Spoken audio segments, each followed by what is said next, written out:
Happy Chinese National Day, everyone. Yes, that's right. This is the 67th National Day of China, the People's Republic of China being founded on October 1st, 1949. So here, for the 67th time, the people of China perform their stately rituals on their state-appointed holiday to salute the stately flag and do the usual worship and genuflecting towards the symbols of the state in the usual meaningless manners, as I'm sure everyone around the world can relate to with their own national days. But this one might actually be somewhat more important than the others because this day, October 1st, 2016, doesn't just mark the 67th National Day of China.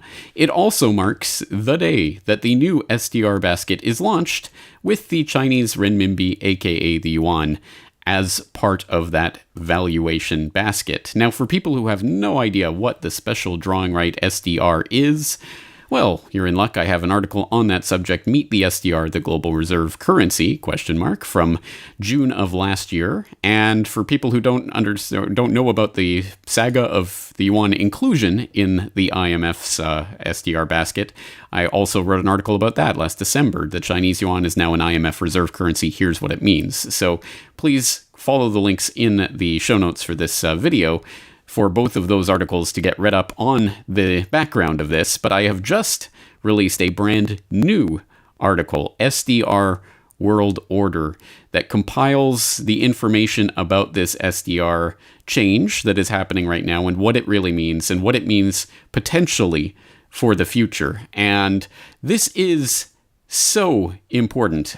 As I was putting this information together for this article, it knocked me from my horse. Once again, I was overwhelmed by the knowledge that this is truly a key building block in the construction of global government. Not the inclusion of the yuan in the SDR valuation basket itself, but also that in connection with a little noticed and far underreported story from last month, actually August now. In historic event, China sells first World Bank issued SDR-denominated bonds in decades. And the settlement of the currency settlement for that was in yuan. It was issued in China by the IBRD, one of the 5 member institutions of the World Bank. So the World Bank is now issuing SDR-denominated bonds in China. And that is significant because SDR bonds have been floated before, in the late 70s, early 80s. The last issue was in 1981. That was 35 years ago. Why are they bringing back SDR-denominated bonds right now? Well, in this article, I actually have links not only to well, I don't want to say famous because it certainly isn't, but it has been quoted before. The essay from Zhou Xiaochuan, the governor of the People's Bank of China back in 2009, which was entitled simply Reform the International Monetary System, in which he said quite clearly the SDR has the features and potential to act as a super sovereign reserve currency. Couldn't put it much more blatantly than that. But I also include a link to an extremely important article that was penned 6 years ago now, an essay that was penned as part of a conference convened by, guess who, the Bank for International Settlements. Yes, that Bank for International Settlements, the European Central Bank and the World Bank. They brought together 80 central bankers, wealth fund managers, pension fund managers, who were hobnobbing at this event at the BIS headquarters in Basel, which, for the record, is its own territory. It is not subject to the rules and laws of Switzerland. Keep that in mind. But anyway, at the BIS headquarters, they convened this summit 6 years ago, and one of the papers was specifically about how to bring about Zhou Xiaochuan's idea of SDR as a global currency, how to actually implement that. And their idea was SDR-denominated securities in official and private portfolios, aka SDR bond issues. This is part of a plan that was put in place after the global financial crisis and was laid out as at least 6 years ago. They are now implementing that plan under our very noses, and hardly anyone is paying attention to this.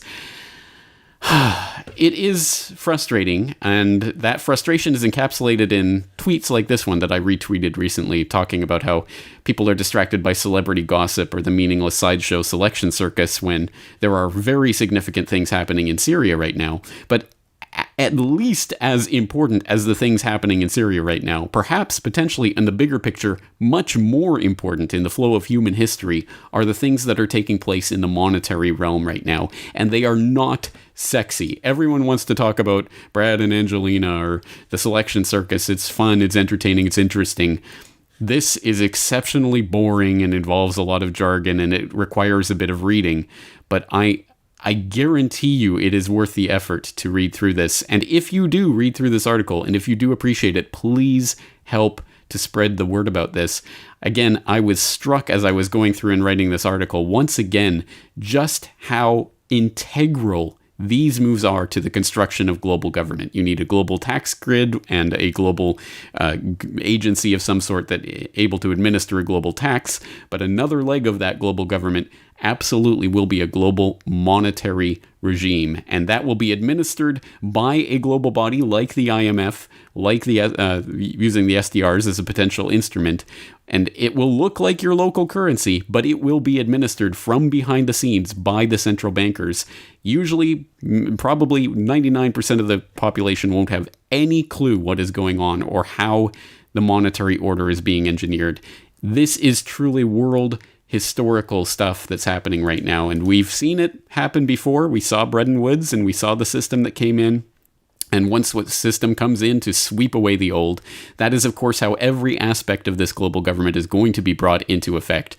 They're going to take the old systems, they're going to take them to a breaking point, and then once that breaking point is reached and there's a crisis, they'll say, hey, look, we have the solution, and here it is. We've seen this before, we'll see it again. It's a time-tested trick, and it can only work if we are ignorant of it and not prepared for their deception and their created crises. So I urge you, please do take a look at this article. Please do spread it to others. This is actually my subscriber editorial, but I'm putting this open to the public this week so that you can. Please help spread this information. I really do think it's important. Anyway, that's going to be it for today. The links to all of this will be in the show notes for this video. Thank you for joining me. I'm hoping to talk to you again real soon.